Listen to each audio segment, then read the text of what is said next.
अस्सलाम वालेकुम नाज़रीन। क्या आप जानते हैं कि दुनिया के सबसे बड़े मुल्कों में से चीन इस वक्त खामोशी से एक ऐसा हथियार तैयार कर चुका है जो सिर्फ चंद मिनटों में पूरे अमेरिका को सफ़े हस्ती से मिटा सकता है। जी हाँ, चीन अब वो मुल्क नहीं रहा जो सिर्फ नकल करता था। अब वो इजाद कर रहा है और ऐसे ऐसे हथियार बना रहा है जिनके बारे में मगरबी साइंसदान भी सोच नहीं सकते। आज की वीडियो में हम आपको दिखाएंगे वो तमाम हथियार जो चीन को दुनिया की अगली सुपर पावर बनाते हैं। लिहाजा इस वीडियो को आखिर तक जरूर देखिएगा। तो दोस्तों, हमारी इस फहरिस्त में नंबर 1 पर है डोंग फिंग 41। ये एक बैलिस्टिक मिसाइल है जो तवील फासले तक एटमी वार हेड ले जा सकता है। डीएफ 41 की रेंज इतनी वसी बताई जाती है कि यह चीन से बराह रास्त अमेरिका के बड़े शहरों तक मार कर सकता है। और इसकी सबसे खतरनाक बात है MIRV टेक्नोलॉजी, यानी इसके जरिए एक ही शेल में कई आजाद वार हेड्स पहुंचाए जा सकते हैं। जबकि इसका मजीद खतरनाक पहलू यह है कि DF-41 को मोबाइल लॉन्चर पर नस्ब किया जाता है, यानी 16 पहियों वाली ट्रक जैसी गाड़ियों पर। साफी और दिफाई तज्जियाकार इस मिसाइल की दुरुस्तगी और लॉन्चिंग फ्लेक्सिबिलिटी पर बार बार तबसरा करते हैं। यही वजह है कि DF-41 को अक्सर काउंटर फोर्स और स्ट्रैटेजिक डिटर्रेंस में एक खेल बदलने वाला हथियार समझा जाता है। दोस्तों, अब बात करते हैं फौजियान टाइप 003 की, यानी चीन के जदीद तरीन एयरक्राफ्ट कैरियर के बारे में। फौजियान चीन की पहली बड़ी कैरियर है जो जदीद EMALS यानी इलेक्ट्रोमैग्नेटिक एयर लॉन्चिंग सिस्टम से लैस है, जिसकी वजह से भारी तैयारों को भी कम फासले पर जल्दी उड़ाया जा सकता है। ये जहाज अंदाजन 320 मीटर लंबा है और मुकम्मल लोड पर इसका वजन तज्जियाती अंदाजों के मुताबिक 80,000 टन के आसपास हो सकता है। यानी ये साइज और सलाहियत के एतबार से मशरकी एशिया में एक बड़ा कदम है।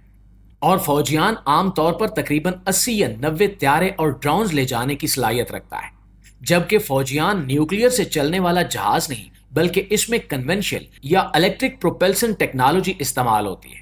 इसलिए इसका ऑपरेशनल प्रोफाइल अमरीकी न्यूक्लियर कैरियर से मुख्तलिफ है। दोस्तों, हमारी इस फहरिस्त में अगले नंबर पर है रोबोटिक आयरन वुल्फ। चीन ने जमीन पर लड़ाई के अंदाज बदल देने वाले रोबोटिक यूनिट्स पर बड़ी रफ्तार से काम किया है। ये रोबोट्स मुख्तलिफ शक्लों में हैं, जिनमें 4 टांगों वाले कुत्ते नुमा खास तौर पर तशवीश का बायस बनते हैं।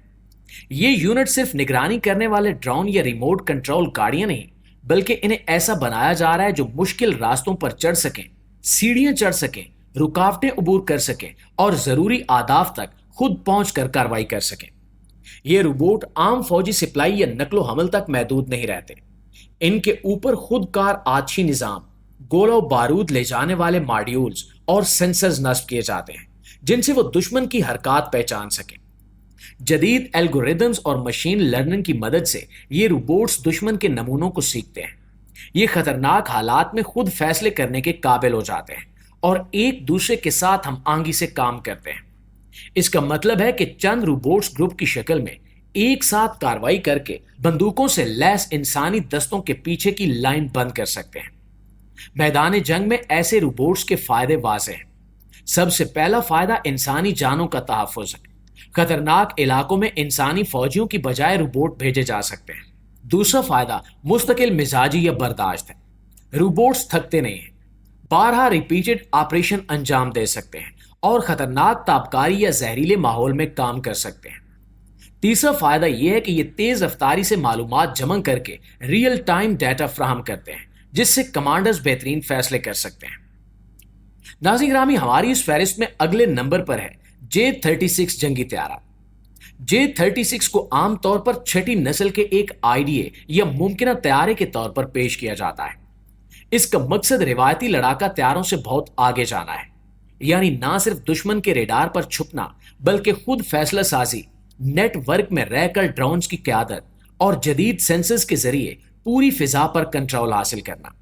आसान अल्फाज में J-36 वो त्यारा है जो आसमान में सिर्फ एक फाइटर नहीं बल्कि एक हवाई कमांड सेंटर की तरह काम करेगा। सबसे पहली खास बात इसकी स्टेल्थ है। J-36 की बॉडी ऐसी डिजाइन की जाती है कि रेडार इसे पकड़ने में मुश्किल महसूस करे। रफ्तार, शक्ल और मखसूस कोटिंग्स मिलकर इसे कम दिखने वाला बना देते हैं।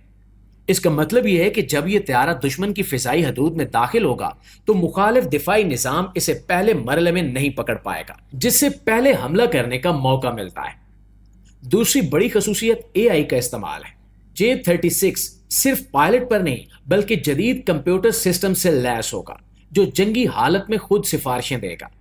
سینسر ڈیٹا کو فوری طور پر سمجھ کر خطرے کی نشاندہی کرے گا اور بعض حالات میں انسان کی کم سے کم مداخلت کے ساتھ خود کارروائی بھی انجام دے سکتا ہے۔ اس کا مطلب یہ ہے کہ یہ طیارہ تیزی سے بدلتی صورتحال میں بہترین فیصلے کر سکے گا۔ اس کی تیسری خصوصیت مینٹڈ آن ان مینڈ ٹیم ورک ہے۔ J-35 ڈرونز کے ایک جتھے کو کنٹرول کر سکتا ہے۔ یہ ڈرونز پیشگی خطرہ معلوم کرنے، دشمن کے دفاعی نظام پر الیکٹرانک وارفیئر کرنے یا خطرناک حالات میں سینئر طیارے کی مدد کرنے کے لیے بھیجے جا سکتے ہیں۔ J-35 خود ایک لیڈر بن کر کام کرے گا۔ یہ ایک طیارہ کئی چھوٹے طیاروں یا ڈرونز کو کھل کر ہدایات دے سکتا ہے۔ اس کے سینسر اور نیٹ ورک سسٹمز بہت مضبوط ہوں گے۔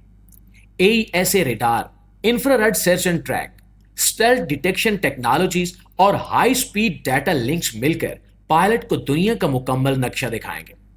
ان سسٹمز کی مدد سے دشمن کی حکمت عملی پہلے سے پڑھی جا سکتی ہے اور اپنی جماعت کو بہتر طریقے سے کنٹرول کیا جا سکتا ہے۔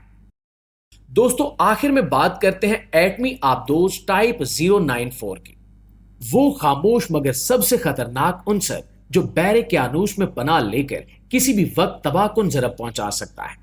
ٹائپ 094 ایک نیوکلیر پاورڈ بیلسٹک میزائل سب میرین ہے، یعنی یہ آبدوز نیوکلیر ری ایکٹر سے چلتی ہے اور اس کے پاس میزائل رکھنے کی صلاحیت ہوتی ہے۔ چونکہ یہ ایک نیوکلیر پاورڈ آبدوز ہے، یعنی اس کے اندر چھوٹا سا جوہری ری ایکٹر ہوتا ہے جو اسے ہفتوں یا مہینوں تک سمندر میں بغیر ایندھن بھرائے رہنے کی طاقت دیتا ہے۔ اس کا مطلب یہ ہوا کہ یہ آبدوز بعض حالات میں انسان کی کم مداخلت کے ساتھ خود کارروائی بھی انجام دے سکتی ہے۔ اس کا مطلب یہ ہوا کہ یہ آبدوز دور دراز سمندری علاقوں میں طویل وقت تک چھپی رہ سکتی ہے اور اچانک کسی بھی وقت کارروائی کر سکتی ہے۔ اس میں عام طور پر کئی بیلسٹک میزائل نصب ہوتے ہیں، اندازاً 10 سے 12 تک، جو خشکی پر طویل فاصلے تک مار کر سکتے ہیں اور ایٹمی وار ہیڈز لے جانے کی صلاحیت رکھتے ہیں۔ اس لیے یہ آبدوز بڑی تباہی پہنچانے کے قابل ہوتی ہے۔ پوشیدگی اس کی سب سے بڑی طاقت ہے۔